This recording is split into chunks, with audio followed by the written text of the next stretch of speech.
The iHemp Hour is brought to you by Down on the Farm, hemp seed oil, better eggs, better fries, through hemp. Get yours at downtothefarm.biz.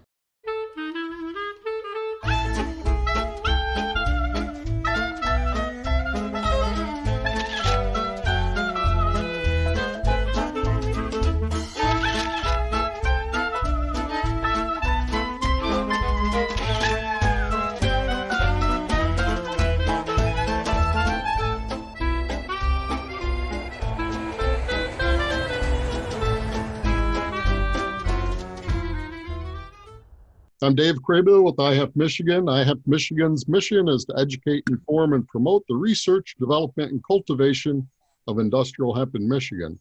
iHemp Michigan advocates for wellness and people and the planet through hemp, and it begins with the farmer. We've got a great show lined up. Mike Brennan, you have some news from us? I do, in fact. Yeah, one of my, I have the Michigan Marijuana Report. One of my sponsors over there is having a golf outing on September 27th, where they want to bring not only the cannabis community together, but the hemp community together. It's at called High Tea, and it's at Whitmore Lake Golf Links. It's ABKO Labs is the sponsor of it or producer of it. And what they do is they do cannabinoid profiles, includes chemical residue, heavy metals, microbial contamination, water activity, residual solvents in the concentrates and extracts. So they're trying to introduce themselves to the hemp community. Clearly, I mean, the state still determines what is hemp and what isn't. But a lot of that other stuff they can handle from their labs. They also, it's fairly inexpensive. The golf outing, just $60 a person, includes lunch and dinner. Darren McCarty is going to be the keynote speaker. I know Dave was interested in that because he's a hockey player and he wants to check Darren into the boards or something, right? Yeah, he's too fast for me. Yeah, okay. And there's also sponsorships available. I think my company is probably going to be one of the sponsors, and we'll be there. And hopefully it'll be good. I mean, they are taking precautions. They're going to have masks available, try to do social distancing as best as possible, have hand sanitizers, and we're all dealing with the new reality of the pandemic virus. And I think we're doing pretty well here in Michigan. And you look at what some of the other states are doing right now, they're not doing very good, whereas we're sort of plateaued, aggressive actions by the governor, I guess. So anyway, getting back to the golf outing, that information can be found at abkolabs.com. And they're hoping to get a nice big turnout, mix the two communities together, and who knows, all that networking perhaps lead to some new business deals for next year, right? Yeah. Mike, and Mike, we'll make sure to get that on our events calendar too, so we'll get that listed on there. Yeah, go ahead and put that in the chat. What's that, sorry? Put it in the chat. Oh, yeah. Get the information in there. Okay. Excellent. Blaine, right, anything else, Mike? Yeah, that's it. That was the main thing I wanted to talk about. I know you had that political thing that you wanted to talk about, so go ahead. Oh, yeah. Well, bunch of political news. I'm going to make my segment a little short here because we've got some great speakers today, and I'm sure you're going to have some questions for them. We're going to talk about the state plan that's been submitted, and we're going to talk about another event that the hemp mine is going to be putting on here in Michigan in September. But let me get right to the news that I've got. So the first thing is U.S. Hemp Roundtable put out a notice about help keeping DEA out of hemp. When the 2018 Farm Bill was signed into law, Congress made it clear drug enforcement was out of the hemp business. The DEA could focus its time and resources fighting real problems like the opioid epidemic and methamphetamines. Unfortunately, the agency has yet to disappear into that good night. Last year, USDA's interim regulations relied too heavily and unnecessarily on DEA involvement, prompting USDA Secretary Sonny Perdue to blame DEA for the burdensome requirement. More recently, on August 20th, the DEA issued its own interim final rules, which raised serious concerns from hemp industry and supporters. The critical issue involves the treatment of so-called work-in-progress hemp extract. As Congress is well aware, when it passed the 2018 Farm Bill, the intermediate stages of hemp extract processing can cause the extracts to temporarily exceed the 0.3% delta 9. By defining hemp based on the delta-9 THC concentration on dry weight basis, Congress made clear that the hemp derivatives are lawful so long as they do not exceed the concentration as from starting the plant material to the finish in the end. The U.S. Hemp Roundtable is submitting comprehensive comments on the IFR. The internal rules is currently in the public comment process, so everybody can comment on this, and everybody should. This closes on October the 20th, so we've got plenty of time for you to think about how you want to write this up, but we really need to get comments in. They've already received over 1,500 comments from industry stakeholders, and we'll have it up there. They've got the U.S. Hemp Roundtable. You can search for that. I'm sure on their site that'll be there. They've got a couple places you can click to submit comments, and again, you have till October 20th on that.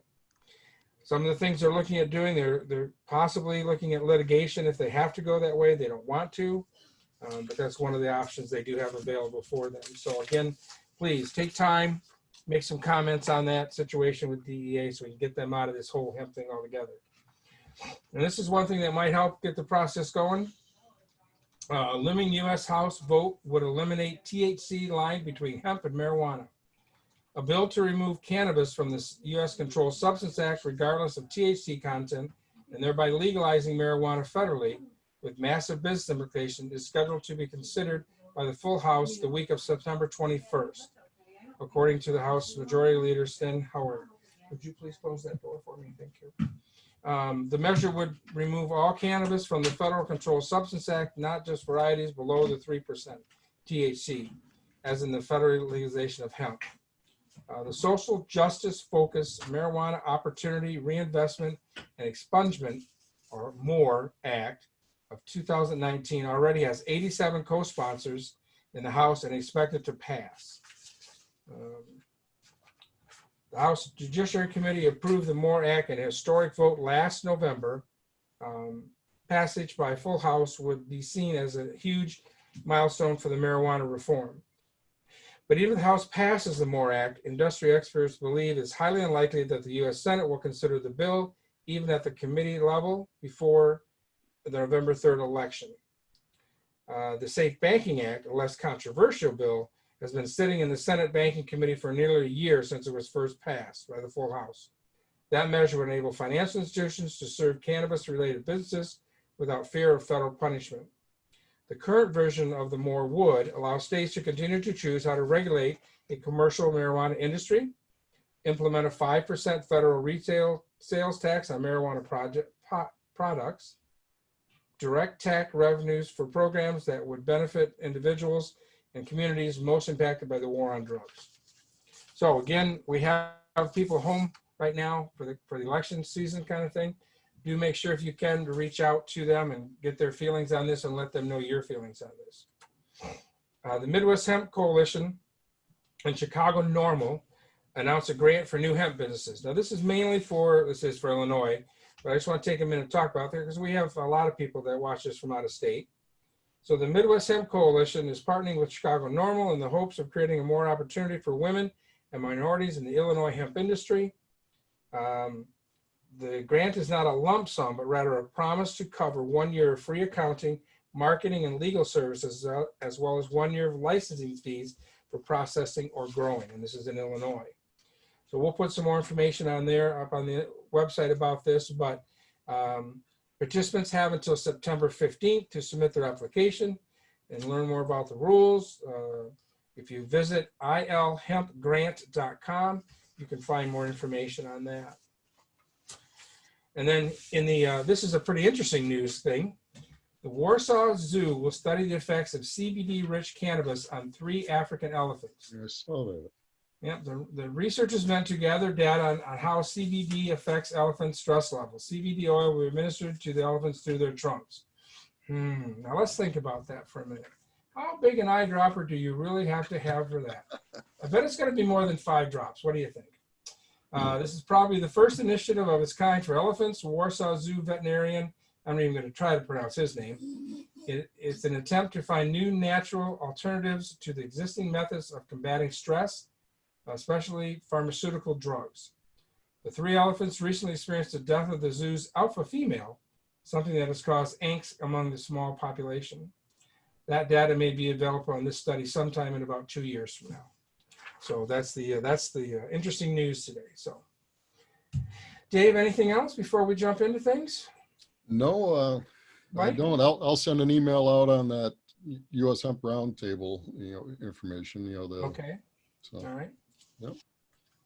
Travis, I think we were originally scheduled to have you go first, but I think we're going to have MDARD go first, and then we're going to pick up you on the second part of this. So we have two great speakers today. We had Travis set up from the Hemp Mine. He's going to talk about an event they're going to have here in Michigan in September, which I've already registered for, which is be able to visit and see a bunch of different trials together of hemp that they've grown. So that's going to be exciting. Again, it's going to be here in Michigan. So. And then we got an email that Nathan Kark, MDARD Legislative Liaison, and Gina, Alessandri, Hemp Program Director, want to talk a little bit about the plan that was submitted to USDA for approval. So I think we'll just kick it off with, I don't know if Gina's going to go first or Nathan, but we'll kick it off with you guys. And these two are no strangers to iHemp Michigan, that's for sure. We've worked very well together in the last year, and we continue to do so. So. Appreciate all you do. We appreciate all you do. Thanks for having us today. Absolutely. Well, I'll go ahead and kick it off, and then Nathan can follow behind me with some updates from the legislative side. But just wanted to let everybody know that we did indeed submit our hemp plan to USDA on August 13th. That was a Thursday. And less than 6 business days later, USDA had completed their review and sent an email basically identifying one very small omission in MDARD's plan. So just wanted to mention that to everybody, describe a little bit about what that deficiency is and what our plans are for correcting it. So everybody knows that the 2018 Farm Bill requires this ineligibility restriction for anybody with a drug-related felony conviction. And so it keeps that individual from participating in the program for 10 years. Now, the one exception to that I missed, and that needs to be added to our plan, is an exception for participants who were lawfully growing hemp as part of a pilot program anywhere from 2014 up until December 20th of 2018, which is when the 2018 Farm Bill was signed. So there's this little window of time where if somebody had some felony drug conviction in that window of time, they are accepted from that ineligibility period and are able to grow hemp. I missed that mostly because of the fact that, we didn't start growing hemp here in 2019. So didn't really register to me as something that was really critical in our hemp plan, but it's applicable to anybody in any state. So, technically if somebody was growing hemp back in 2014, 2015, they would be eligible if they had a felony conviction occur between that window of time, they would be eligible to participate in our program here. So we need to make that one change. That's already in process, and Nathan is gonna give you a little bit of detail on how we fix that. Absolutely. So, the exception that Gina's mentioning, we always knew that the USDA could come back and say that we needed to make changes to the state plan that we submitted. So we kind of planned ahead and ingrained a bit of a mechanism once we started moving our Industrial Hemp Growers Act forward, formerly Senate Bill 850. At the time that we started advancing that legislation, we also introduced a duplicate piece of legislation, Senate Bill 852, which we moved through the Senate, and it currently sits in the House Agriculture Committee. So the goal behind that was that in the event USDA came back at us and requested something addition or any kind of a subtraction from our state plan, we had something in place that we could quickly substitute out, move it back through the legislature, and then quickly get that put into Michigan's law. So that's the goal with this. We're currently working with our legislative partners on both the House and the Senate side, trying to make sure that we've got the skids greased, so to speak, as far as getting that legislation through. And we might be seeing some action on that as early as next week. Can I ask, how does the state plan deviate very much from the federal plans, or what they're doing in other states? Are they pretty similar? The state plans have to contain what the federal plan does. So the interim final rules was really the recipe that we followed to write our state hemp plan. It's a combination of Farm Bill requirements and USDA requirement. And this exception that we're talking about actually came about, during a legislative review of there were 4 or 5 elements that USDA's legal counsel had to review and give their opinion on, and that was one of the 4. So Michigan's state hemp plan, if you were to compare it with any other states, there's going to be in some cases identical language, because it's all based off of that interim final rule set. Okay. Any update that you guys can give us on where we are with the processor side of this? I know this is for the grower side, but what the state is doing on the processor side? Sure, Blaine. Yeah. So discussions continue on that. There's certainly a lot of moving parts in that piece of legislation, and we want to make sure we do it right. So, we're having those discussions with Senator Lauer's Legislative Services Bureau, and we're really trying to make sure that we've got a good product there. So that'll continue. I think the goal is still we're going to try to get something moving yet this year, probably sometime in the fall. But we've got a little bit of work ahead of us yet before we get that to the finish line, but very much looking forward to it. Okay. So where do the processors stand then on November 1st or November 30th? Is that when the processor license expire? Yes. Yeah, licenses will expire November 30th. It really depends on where we're at with the law at that point. We're in this period of time here where we've got renewals coming up, and we have to factor that into our planning and into our discussion. So, if the law's not ready, I guess by then we would just continue to act under the authority of Public Act 641. Is that right, Nathan? That's my understanding of it. Okay, super. So I had a chance to review the plan, and we'll get this up on the website if it's not there already, but it's 43 pages. Don't let that scare you, because a lot of it is stuff that is like the lab submission, their information, copies of the Senate bill, Michigan Senate Bill 850 that got passed. So the first 14 pages, I think, are the important part. Yeah. Mm-hmm. So I went through and kind of looked. So here's a couple questions I have for you, just not many of them, but so your response to the maintenance for records for 3 years, you're going to keep them for 5 years. But then the other part is that grower reporting acres to USDA, FSA. The department will require growers to report the following information directly to USDA immediately upon receiving their grower registration. So, at the time that we get this in October, November, right, or for the renewal period, they might not know their total acres or where the field's going to be or greenhouses or that kind of thing. So, right now, at least if it stands the same way it is with FSA, normally growers have until July 15th to report their acres to FSA. So just a comment more than anything else. You might want to tweak that, or I don't know how sometimes we can do that immediately to FSA. Okay. So,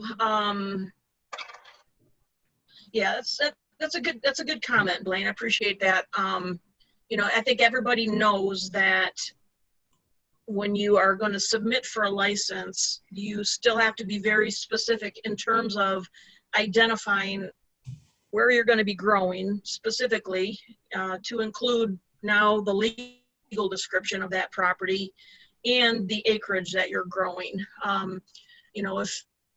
If anything, USDA is, their rule set really emphasizes the fact that we are expected to keep very diligent records about who's growing hemp and where it's growing, and we have to report that really on a monthly basis and then on an annual basis to USDA. So you're right, people are, there's going to be a period of time for when they apply for their license to when they actually put stuff in the ground, and the amount of acreage can change. But, I'm hoping that's somewhere along the line we can get a little closer to, we can get those numbers a little bit closer. I think everybody knows that in 2019, growers identified over 15,000 acres, but yet we planted less than 4,000. So hopefully down the line, we'll be able to get those numbers closer so that what's actually put on these applications is what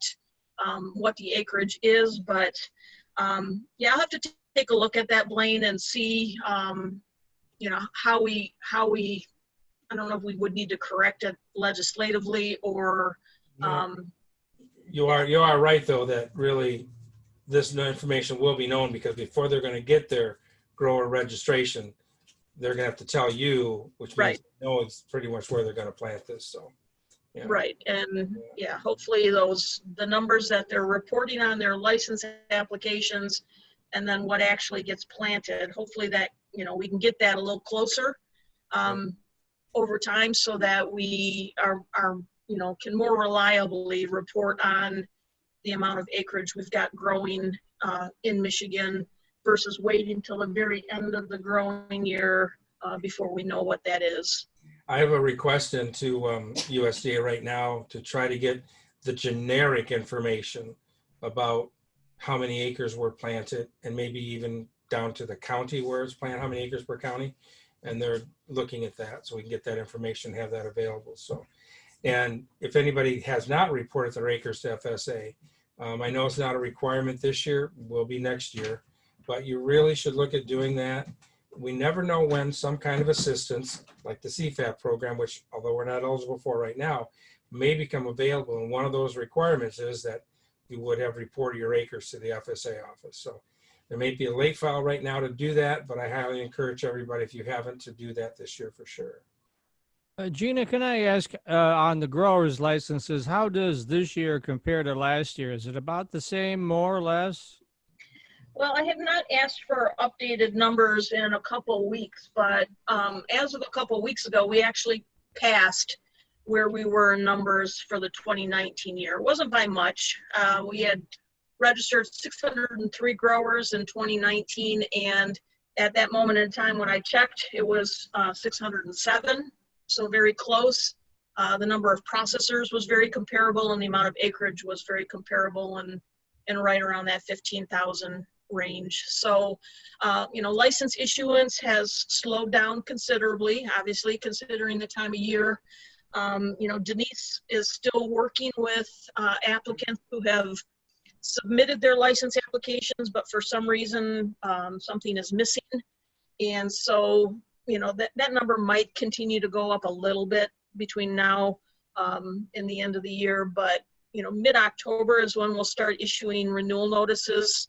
I mean, that's typically when we would do that. We'll play that by ear this year based on the legislative activity that we talked about. But I was pleased to see that the numbers were very comparable. And is there any way of even guessing what you think will come up next year? I mean, it's probably hard to say, right? Yeah, and I would love to have a crystal ball just for a lot of different reasons, but I don't. And so I just hope the numbers keep going up, as the program continues to evolve, as we get more processors in the state, as the legislation settles out. I hope it keeps growing, but it's hard to predict. What is the status? Sorry if I missed that. The processor handler license, when Is that going to be available again, or how's that work? Well, right now, Public Act 641 is still on the books. So there is still a requirement that anybody who's processing, handling, brokering, or marketing industrial hemp, that they have that license. We're working on the processor side of the law, which is all state specific. There are no federal rules that we need to follow to update that law. So we are working on that. Like Nathan said, we've got a draft that we've been working on. We've had lots of conversations with the senator's office. I did reach out to some industry partners and have gotten some comments that I'm working on continuing that review.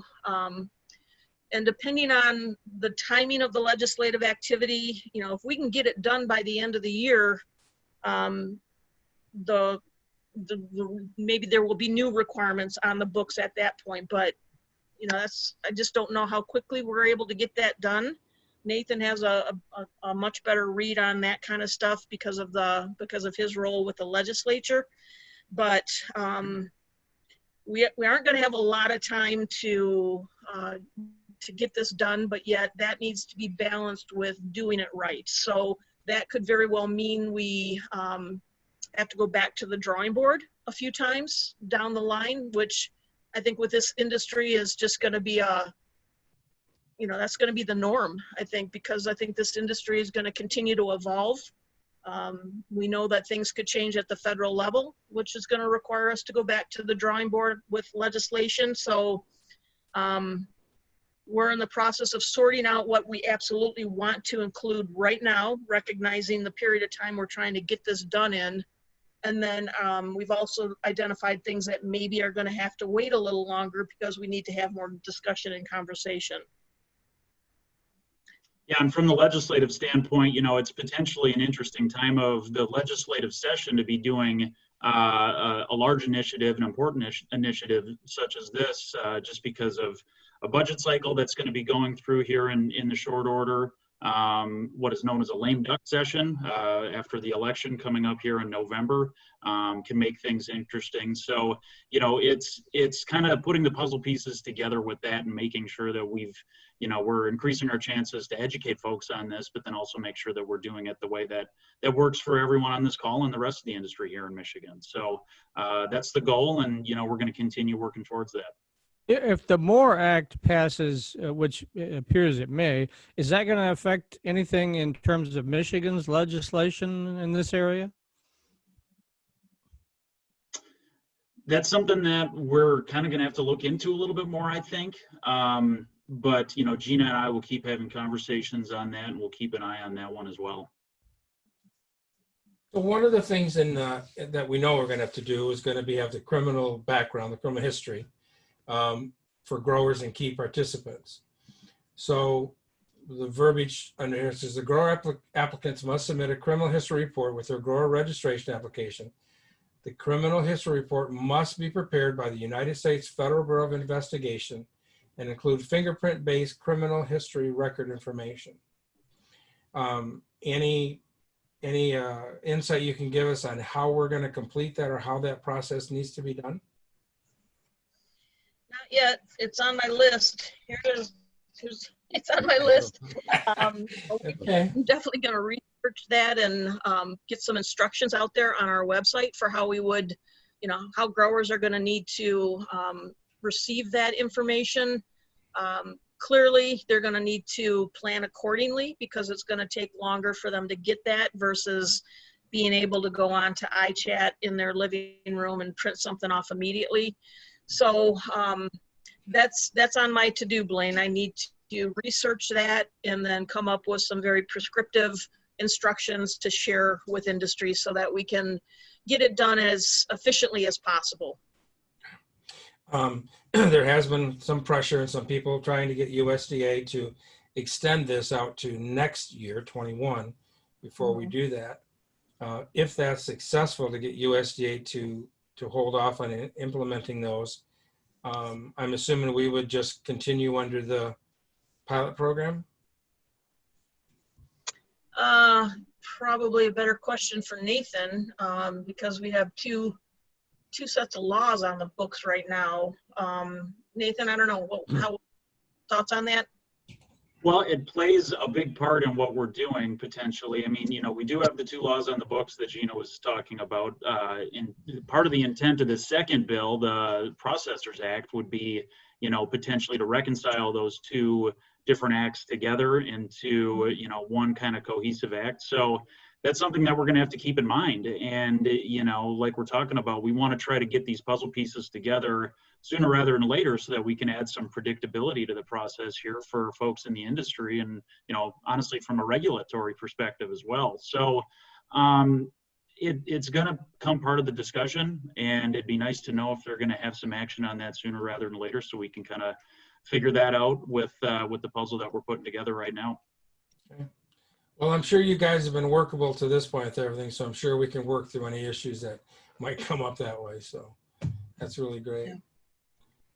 Some questions we've had in chat, I think we've answered one of them here, but what is 641, Joel? That's the, if you look up, that's the Michigan Public Act that was signed a while ago to implement the industrial hemp pilot program, what that covered. So let's see, 22. Joel, I don't know what you mean by Farm Bill 2014 for R&D to 2022. Well, maybe it's just my misunderstanding and lapse of my brain, but the whole aspect of looking at still putting the research and development thoughts of the first farm bill that was passed in 2014, as there seems to be some states that aren't even complying with the request of the USDA to come up with laws like New York. To just kind of take the time, like you mentioned earlier, some ideas hold the previous R&D plans to 2021.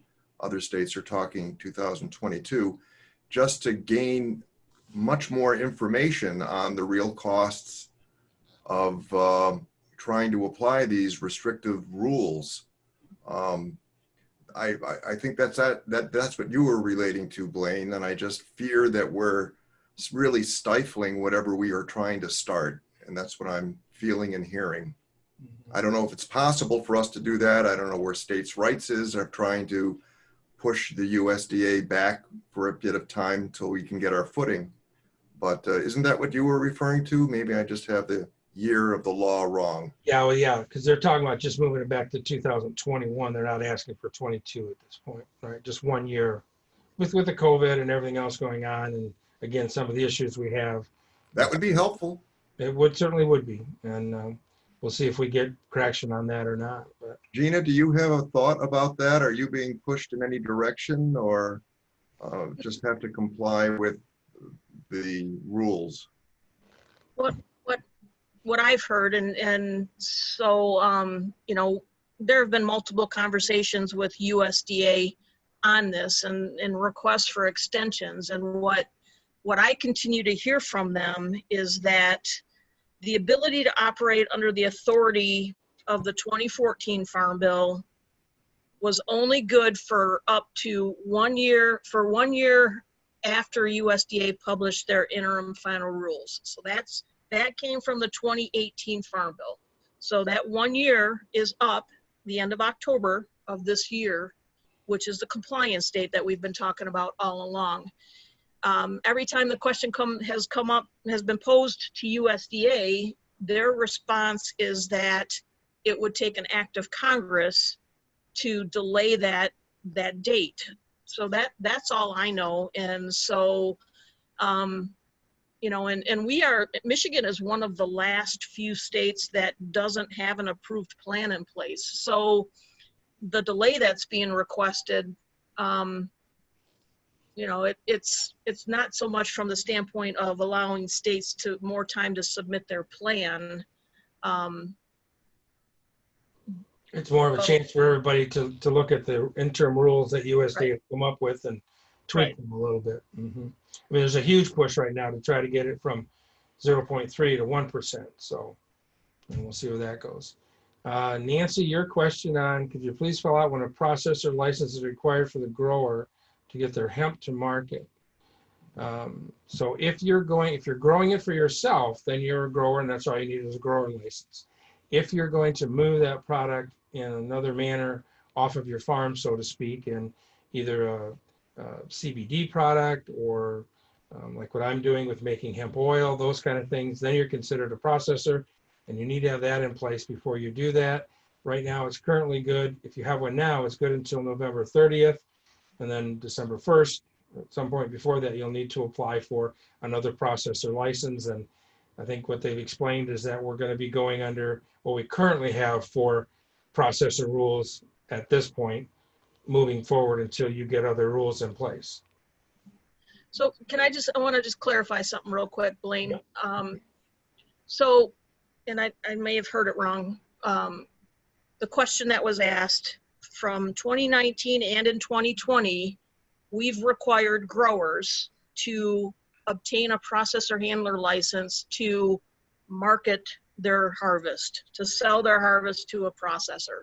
That was based on language in the law. That was legal opinion that we received from our Attorney General, and it was implemented consistently through 2019 and 2020. With the Public Act 137, the grower side of the law that we just updated, we fixed that. So growers will no longer need to get that processor handler license to simply sell their harvest. They would need the license, though, if they are going to be doing things, if they're going to be truly processing. Some of the other things that we're talking about, again, for the future on the processor side of the law, is we're talking about license requirements for anybody who's supplying seeds or seedlings, so any propagative material. I think everybody would agree that regulation of those groups is important so that we know we're we've got a good foundation of good quality seed distribution. And so that's down in the future. But for 2021, if you're simply a grower and then you're gonna take your stuff to a processor to get it processed, you don't have to have that processor license for that purpose. If you are gonna be in the business of processing yourself or marketing hemp, selling viable hemp, brokering hemp, there are going to be some license requirements once we get through that second wave of legislation. Okay, and we'll have another talk on that then. Any last comments you guys would like to make before we move on to our second talk?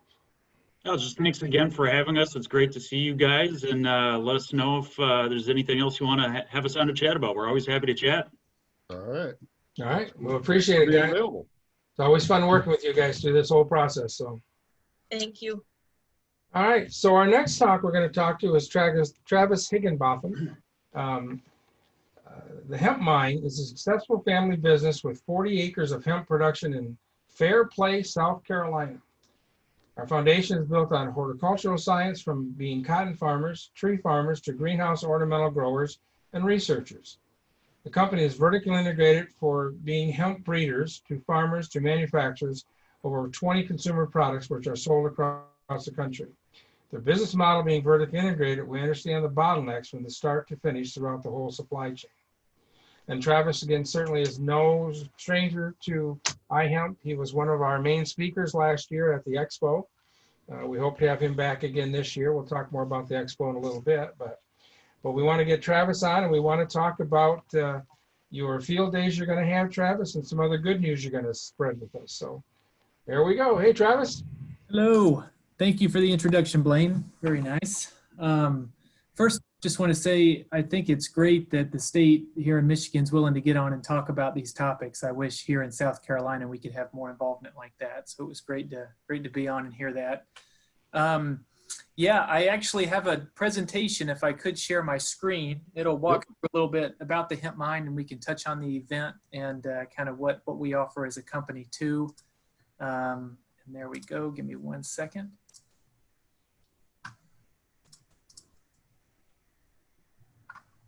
Is it showing up okay there, Blaine? Yes. Yeah, it looks beautiful. Okay, fantastic. Wish I could grow them like that. Yeah, that's a special cultivar there on the top left called Southern Belle. We actually didn't offer that this season. We will next season, so we're excited about it. But as you said, we are vertically integrated. The hemp mine's been in business now for 3 years. not going to talk about all of this, but we are actually a 60-acre farm. We did 40 acres of hemp production this season. We allocated the rest of our production space for vegetable production regarding COVID and helping out with the local community. But outside of our field production, we have our own critical CO2 extraction facility in Pickens, South Carolina, and then our own head office and manufacturing facility in Anderson, South Carolina. Originally, when we started the hemp mine, I think we were one of the first 10 license holders here in the state. The original business model was to be vertically integrated, breed, cultivate, and then all the way through to producing consumer products. My business partner, Dr. Allison Justice, and I, our background is pretty much immersed in commercial ornamental production. And so in the background, we've been breeding and trialing in hopes of offering stable and confident genetics to the market. And this past season was our first time doing that. And so with that said, we have greenhouse partners all throughout the US. Each star there you can see is one of their locations. But we work with these greenhouse growers to grow our stock. And through them, we then sell rooted clones and unrooted clones to the field hemp market. We do not sell seed. We only sell vegetative material. This is genetics of which the performance we can stand behind when we sell genetic material. We don't have near as much risk tied up into it as you would with seed. I don't know if we can get into that today, but that is a topic that we definitely will cover at our field day. Here on this slide, you can see on the bottom left, we do work with 3 other breeding companies. And so when I touch on the field day later, those breeders' genetics will also be in the trials during the field day. Just to give some more pictures and to show kind of the scale of the hemp mine, here are 4 pictures from 4 different locations working with our stock partners. The one there on the right is at Raker Roberta's Young Plants in Lynchfield, Michigan, where we're going to have the field day September 30th, but we have worked with them quite extensively on stock production and indoor production of hemp over the past year with great success. So just kind of shows what we've been tackling over this crazy year, the past 12 months or so. As far as products that we offer, I like to separate these two. In the cannabis industry in general, you refer to vegetative material as a clone, but in mature markets, there's a clear distinction between rooted and unrooted. And so here on this picture, you see there's what we call traditionally a URC, unrooted cutting. And then here on the left, that's a liner, or rooted cutting. So in the hemp market, we call both of these clones, but the hemp mine does offer these 2 separate forms of parental material as products. So there's plenty of greenhouses out there that want to receive unrooted cuttings because they know how to propagate. And then there's obviously the field farmers that want ready to transplant liners that we can produce. Travis, how long do those cuttings last? How do you do that? Sure. So post-harvest success of cuttings in ornamental production has been a very intense science over the past few decades. I mean, there's ornamental plants, annual and perennial crops that are shipped in the millions every year all across the country and globally in this parental form. And so we have certain protocols in place as to how many cuttings are taken per day per stock plant, what time of day we take those cuttings based on just the metabolism of the plant and when sugars are most present in the tips, and then what are the conditions during transit. So we make sure that we have ethoblock technology during transport so we reduce ethylene damage, as well as we control temperature with ice packs and keep them well insulated with like recycled blue jean material. I wish I could have had a picture to show you how they're shipped, but we ship by boxes of 500. So it's MOQ of 500, anything more than that, we've started to see damage during transit due to ethylene. So. Travis, there's a question asked by Dennis. Do you do any tissue cultures? We do. This year, all of our cultivars will originate from clean stock stage 3 tissue culture. We work with 3 different partners that will supply us with that. We will rear the stock, us and another partner, just to ensure that we keep clean stock. And from those plants, we'll take cuttings, we'll ship those cuttings to our greenhouse partners, And from the material they will ship to our customers, all of it will originate from stage 3 tissue culture. Yes, so it'll be guaranteed clean. We'll have PCR tests proving there's no latent viruses or pathogens present in the plants. And we can just continue with quality plants that we just need to force growth on. Just moving on, I know we have a schedule here. We have what we call, our cultivars fall under what we call the Southern Series, you know, and in certain parts of the country, especially when you don't come from traditional horticulture, they see the word Southern and automatically feel like, oh gosh, well, this is not for my region. You know, that's definitely genetics suited for the South. And in a way, you're right, but the South, compared to other regions in the U.S., specifically the Southeast, has extremely harsh conditions. You know, we're on the 3rd straight year of the hottest year on record here in South Carolina. It's been brutal. And, you know, the humidity levels here and thus the disease pressure on these plants is quite extreme. And so when we do select genetics from the Southeast, we can have some pretty strong confidence that they will perform as they move out to more moderate climates. And so that's why we have our cultivars fall under what we call the Southern Series, so that those who do purchase from us know that we have done everything we can to ensure that these will perform in their regions.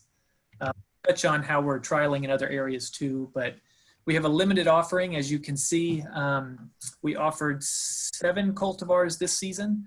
We're hoping to offer 2 to 3 more next season. These will include cultivars potentially high in CBC and CBDV outside of CBG and CBD.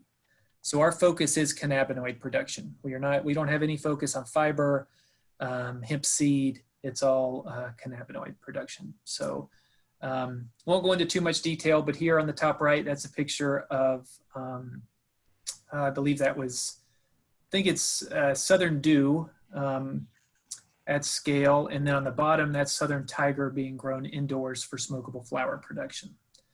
So. Travis, could you unmute Mike Brennan for me? I made you host, so we didn't have any unexpected guests. Sure. I'm going to try to see if I can. Not that that would ever happen. Mike Brennan. Sorry about that. Yeah. Not too sure how I can do that. Let's. Just click, it'll say ask to unmute or something like that. And then Mike can unmute himself once. Oh.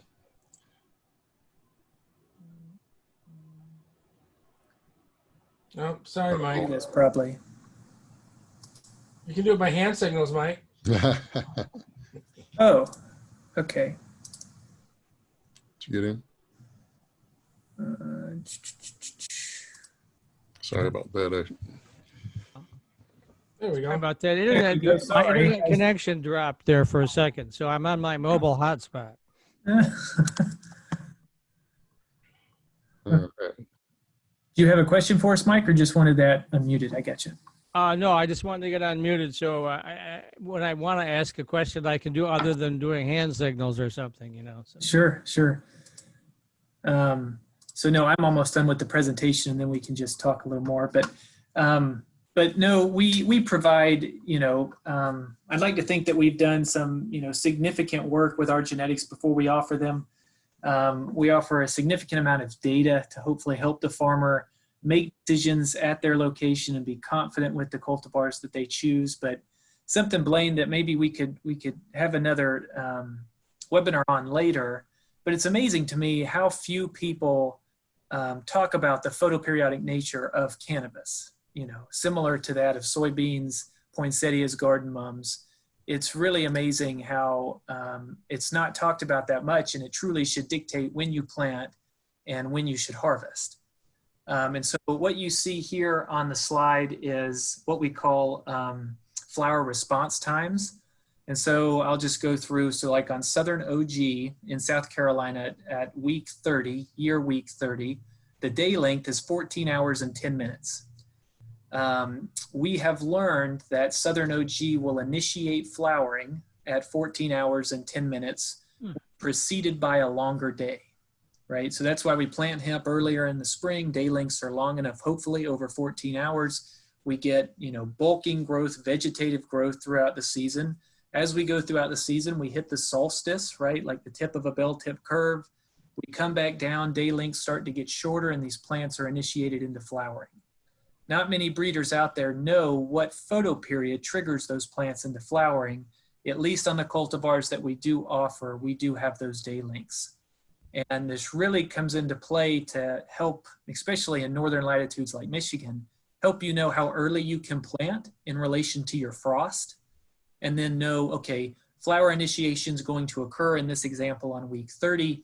I then have 4 weeks countdown before I need to send in my first cannabinoid test, so that I know where I stand with the progression of cannabinoids in my plants. And so in other industries, garden mums, poinsettias, soybeans, this understanding dictates the entire production plan for those crops. And yet, for some reason in hemp, we're really not talking about it at all. And so anyway, we offer all of this, and we do our best to help work with our farmers to understand when to test, and we're getting to that point now.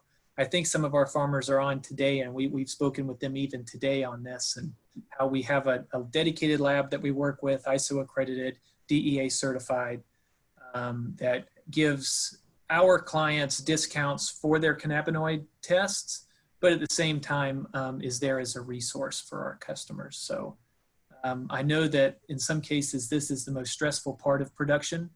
So we want to do everything we can to help. Travis, you don't do any direct seeding, do you? You do everything from plants, right? We do everything from vegetative material clones. We've trialed multiple different seeds, and we do believe that seed is the future, like most industries, but we haven't had success with seed. Whether we get a single seed lot from, for example, the same male plant, you end up in many cases having multiple phenotypes from that same seed lot, meaning different varieties, and therefore different potencies and flower timing. And how is that going to be consistent at all for the farmer regarding testing and harvesting? And at the same time, when you're trying to sell that biomass, there's no consistency in the biomass you're selling for value for the processor. So aside from that, there's multiple other reasons why we don't produce seed currently. Hopefully we will in the future, but not this season and not next. I'm the non-farmer in the group. So how long is the growing season typically in Michigan? I mean, we have, this year we had a winter that wouldn't go away until what? It was early May. So what is the typical, how many weeks in Michigan do you see? Sure. So up here on the top left, we were soon to launch what we call the hemp planting map.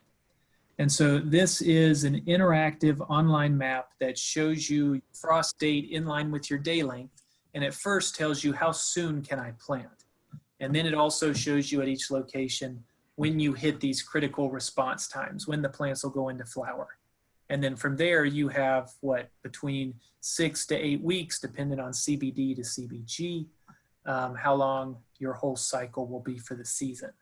It's dependent. I don't want to say a perfect schedule right now because it is dependent on cultivar. Like we have one that'll initiate at 14 hours and 18 minutes, and then another one that'll initiate at 13 hours and 24 minutes. That could be 2 to 3 weeks in between flowering of each of those. But I'll show you the map because I really think it's helpful because it'll answer questions exactly like yours that need to be answered, and the breeder should be able to offer the data to support answering these questions. So this is it. We're fine tuning it so it's a little bit more user friendly and the data is well understood or easily understood. But let's zoom in here to Michigan. Up here on the top right, I have it so you can put a zip code in. Let's just choose here in the middle. It gives you some basic metrics, so latitude, longitude, elevation. But then here, if you can see, it says date, and then it says 10%. So this is the date when you have 10% chance of frost in the spring. And so May 15th, you have 10% chance for frost. You go down, you look at 90%, that's April 12th. So let's look at 90% over here. Now we're at DL. That same percentage applies to frost, but now it shows us the day length. So at 90% chance of frost, which we know is April 12th, we will have a day length of 13 hours and 24 minutes. One of our cultivars you could plant. It would stay vegetative, but you have 90% chance of frost. Do you want to risk it? Most likely not. So then we want to look, okay, so what are we okay with regarding chance for frost on average? Okay, we're going to take the risk and we're going to plant when we have 20% chance of frost. In Michigan, that's around the first week in May. That'll give you a day length of 14 hours, 36 minutes. You could plant the whole hemp mine offering at that point, and they stay vegetative. You know, many farmers this year, they planted the end of May because that's just been traditional around the country. In most places around the country, you have a day length long enough that plants will stay vegetative. But many farmers also got them out in June. But at the same time, just as you have longer days sooner in higher latitudes, you'll have longer days later. So the length of your production in Michigan is going to be much longer than ours in South Carolina. And so yield per acre, yield per plant should be higher and stronger than in South Carolina. What about autoflower, Travis? Do you mess with those at all? We do. Autoflower, that term is thrown around quite loosely in hemp. And in traditional markets, the proper terminology is called day length neutral plants. Okay. And what we've learned is that we have a cultivar, for example, called Southern Tiger. You plant it anywhere in the US under natural day length conditions, it'll prematurely flower. It'll just go into flower, and most in the hemp industry would consider that to be an autoflower. However, we have learned if it gets 17 hours of day length or longer, which could be implemented through artificial lighting, it'll stay vegetative as long as the day length is 17 hours or longer. And so, okay, then in fact, is it actually an autoflower? No, it's still a short day plant. And so, long story short, we have some that that could be planted outdoors as an autoflower. We've also trialed a few others, and I don't see yet I see it being very difficult to make autoflowers work right now, especially for CBD production, because for one, the cost of the plants, two, the consistency and performance of the genetics, and then at the same time, the labor that goes into planting autoflower, then harvesting, then planting again, then harvesting for the yield that you get per plant, it just doesn't make sense to us right now. So we don't recommend autoflowers, but we do recommend those who have, very finicky photoperiod response times. You could be pretty creative in a greenhouse, or even in lower latitudes where most things prematurely flower, like lower parts of Texas and Florida. So. Okay, thanks. But I see, Mike, you're throwing your hand up. Was that, I got 5 minutes left? Yep, I'd give him the 5-minute signal there. Yes, thank you. I wanted to just finish up with sharing a little bit about the event. So the Hemp Mine, we hosted our first field day event last year in South Carolina. So we're here over here with this red circle. I thought it was going to be 100 attendees, maybe 3 days. Ended up being 400 attendees in 14 days, and we had 8 persons come out. It was a grueling 14 days, but it was great for us as a company, and we were able to really, truly look at the performance of certain genetics with now many of our customers, as well as now our university partners. This season, we'll have an event in South Carolina in 2 weeks, September 16th. And then we are lucky enough to partner with Raker Roberto at Young Plants, and we will have a field day with them. That's their picture up there in the top left, taken maybe 2 to 3 weeks ago, on September 30th. Rakers is in Lynchfield, and I know Blaine has a good bit of information on the event on the website. But we will soon close registration in the next 2 weeks. So if you are interested, please register. I want you to know we're doing everything we can to make the event safe regarding COVID, and so we'll be able to share our recommendations for that and the protocols that we'll have to take. But in general, we'll have over 150 varieties in the ground, trialed side by side, planted at the same time. These are not just the hemp mines. There's a few other breeders but it also has all of our commercial and experimental genetics in the trial. And so for those who, let's say, you know, worked with other breeders this season and want to see the performance of other genetics, I'd love for y'all to come out and take a look with us. And then for those who maybe are interested in hemp for next season, we're going to have a huge presentation there where we go through a lot more compared to what we have today, hopefully answer questions and just bring some confidence to making genetic decisions based on your region. So yeah, I appreciate the opportunity for coming on, Blaine, and thanks for promoting the event for us. You know, it's a great location because if you look at it, I mean, it's Ohio, you've got Indiana, Illinois isn't too far away. So great location. Yeah. And Rikers has been, they were one of our exhibitors last year. So, you know, nice for We them. appreciate you participating in the 2020 Midwest iHemp Expo. We're crossing our fingers and toes for the 2021 Expo. Yeah, believe me, I understand. So Travis, why don't you, if you could, type in, now I've got, if you want to register for it, you go to the hempmind.com. Yeah. Pages, field days, events, or you can contact sales@thehempmind.com. It's pretty reasonably priced, folks. It's $16. I don't know how you came up with $16. I probably would have rounded that to 20, but that's just me. You know. I'd like to think we're pretty reasonable. So I would yeah. say that's Get pretty some folks reasonable out there. to see I how bought a ticket. variety is together. So absolutely, we will be there. Dave, you said you're going to try to make it. So Yep, I registered. So we'll see if I can get a hall pass for that day to get down there. We'll see how that works for me. So yeah. but, Fantastic. yeah. All right, Travis, anything else you want to throw in there for us?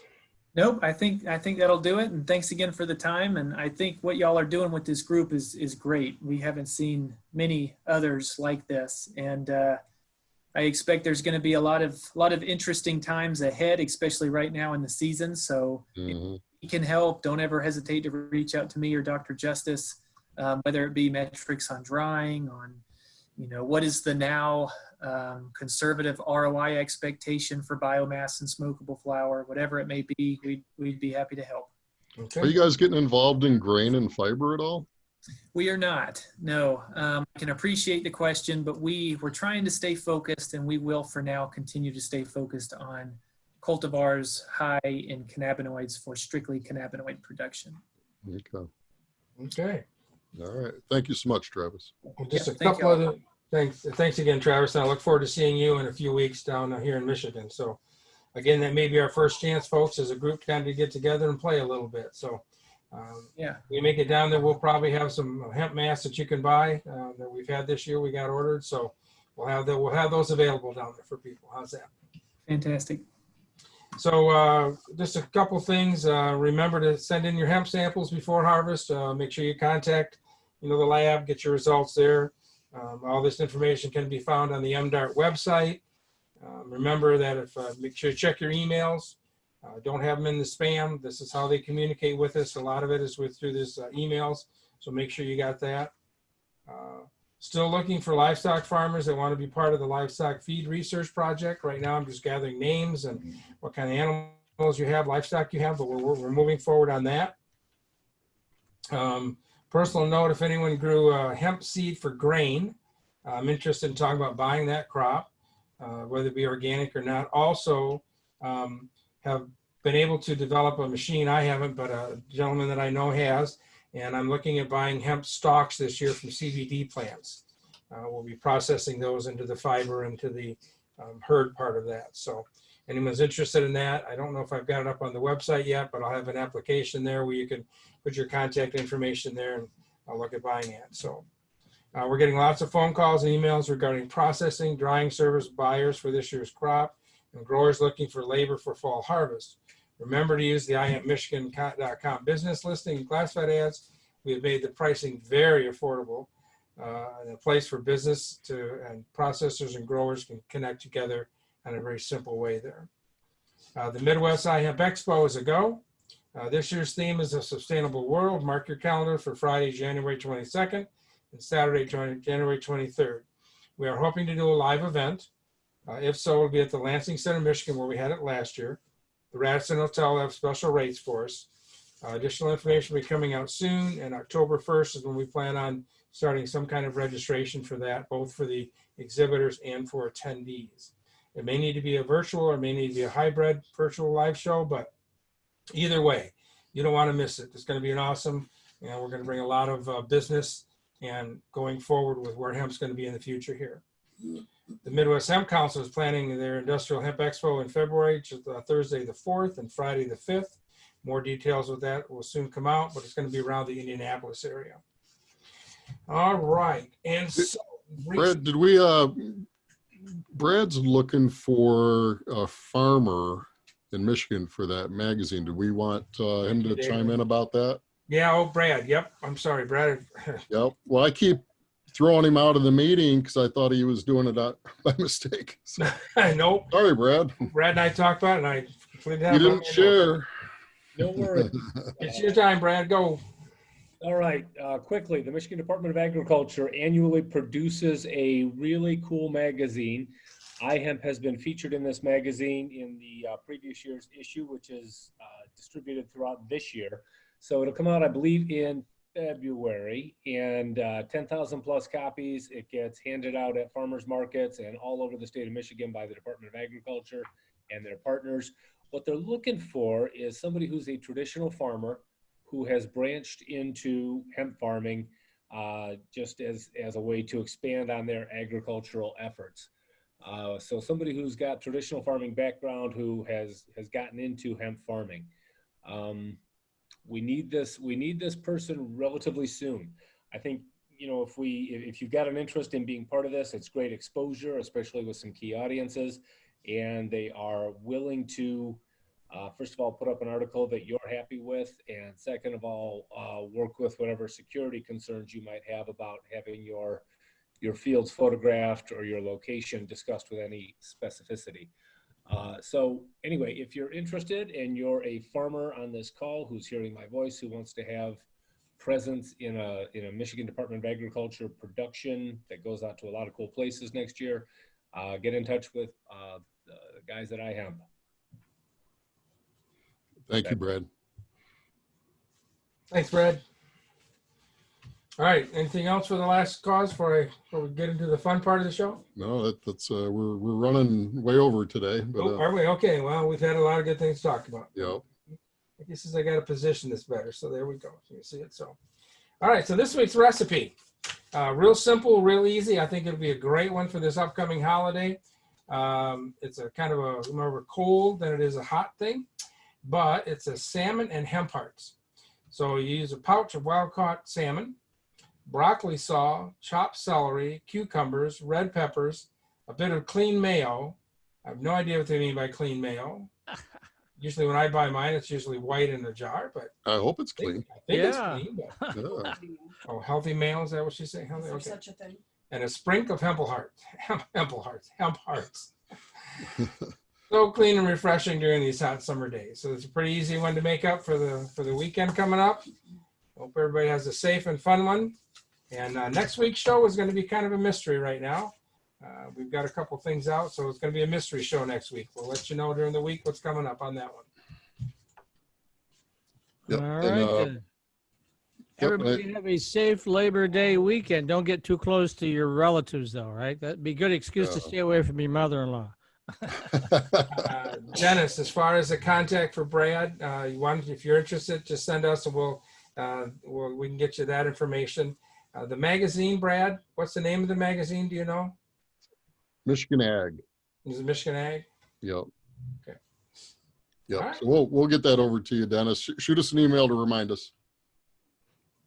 Okay, everybody. Have a good holiday. All right. Take Peace and care. love.